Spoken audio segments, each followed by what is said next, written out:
дар шаҳри бохтар машварати августии кормандони соҳаи маорифи вилояти хатлон доир гардид, ки дар рафти он иштирокдорон дастовардҳои соҳа ва мушкилоти ҷойдоштаро дар ин самт муҳокима карданд.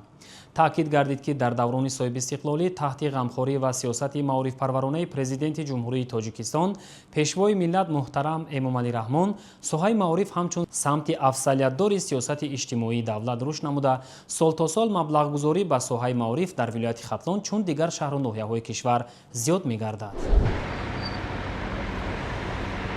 дар толори мақомоти иҷроияи ҳокимияти давлатии вилояти Хатлон машварати августии кормандони соҳаи маорифи вилояти Хатлон баргузор гардид, ки дар он натиҷаҳои соли таҳсили 2025-2026 дастовардҳои хонандагону омӯзгорон ва вазифаҳои асосии соҳа барои соли нави таҳсил баррасӣ шуданд.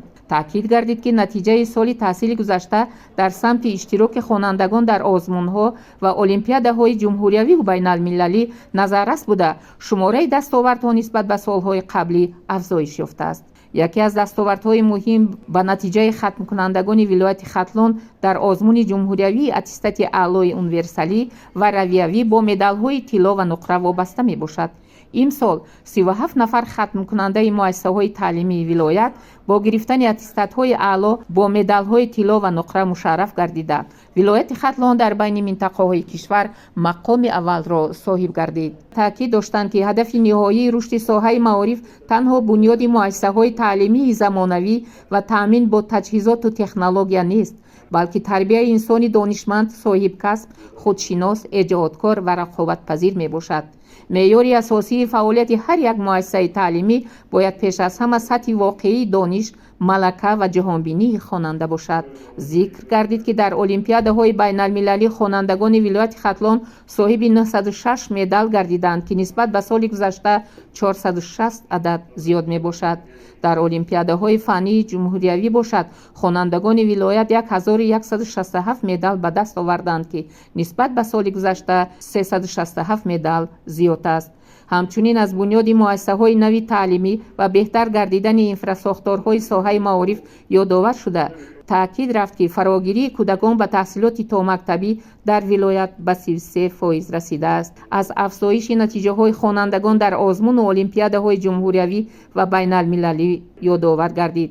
аз ҷумла ғолибияти Мадина Саидализода, хонандаи муассисаи таълимии рақами 1 ноҳияи Шамсиддини Шоҳин, дар озмуни ҷумҳуриявии хонандаи соли Тоҷикистон ҳамчун яке аз дастовардҳои муҳими соли таҳсил таъкид ёфт. ба масъалаҳои баланд бардоштани сифати таҳсилот, рушди малакаҳои касбии омӯзгорон, рақамикунонии соҳаи маориф, истифодаи пурсамари технологияҳои муосир, интернет, барномаҳои электронӣ ва имкониятҳои зеҳни сунъӣ таваҷҷӯҳ намуда, зарурати мутобиқ намудани раванди таълим ба талаботи замони муосирро таъкид кард.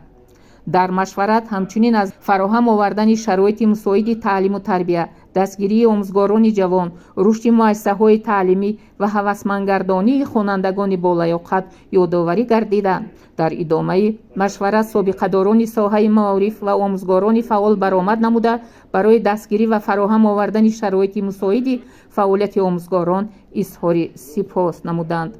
қисми тантанавии машварати августиро маросими қадрдонии омӯзгорон, хонандагон ва дигар саҳмгузорони соҳаи маориф ташкил дод. дар маҷмӯъ беш аз 100 нафар бо унвонҳои аълочии ифтихори маориф ва илми ҷумҳурии Тоҷикистон, аълочии маориф ва илми ҷумҳурии Тоҷикистон, ифтихорномаи вазорати маориф ва илми ҷумҳурии Тоҷикистон, ҷоизаҳои омӯзгори ифтихории вилояти Хатлон, собиқадорони соҳаи маорифи вилояти Хатлон, соҳибватан ва мукофотҳои пулӣ сарфароз гардиданд. аз ҷумла ба 37 нафар ғолибони озмуни аттестати аълои универсалӣ ва равиявӣ бо медалҳои тилло ва нуқра ба ҳар кадом 10 000 сомонӣ, дар маҷмӯъ 370 000 сомонӣ тақдим гардид. ҳамчунин омӯзгорони 37 нафар хонандаи мазкур низ бо мукофоти 3000 сомонигӣ барои меҳнати содиқона ва саҳми арзанда дар таълиму тарбияи шогирдони муваффақ қадрдонӣ шуданд. ҳамчунин 10 нафар хонандаи фаъол ва ғолиби озмунҳои ҷумҳуриявӣ бо ҷоизаи раиси вилояти Хатлон, соҳибватан ва 2000 сомонӣ мукофотпулӣ сарфароз гардиданд. парчами сайёри ғолиб бо 20 000 мукофотпулӣ насиби ноҳияи Данғара шуд. ин парчам ба шаҳру ноҳияҳо ҳамасола бо ба инобат гирифтани фаъолияти назаррас, пешсаф ва натиҷаҳои баландтарин супорида мешавад.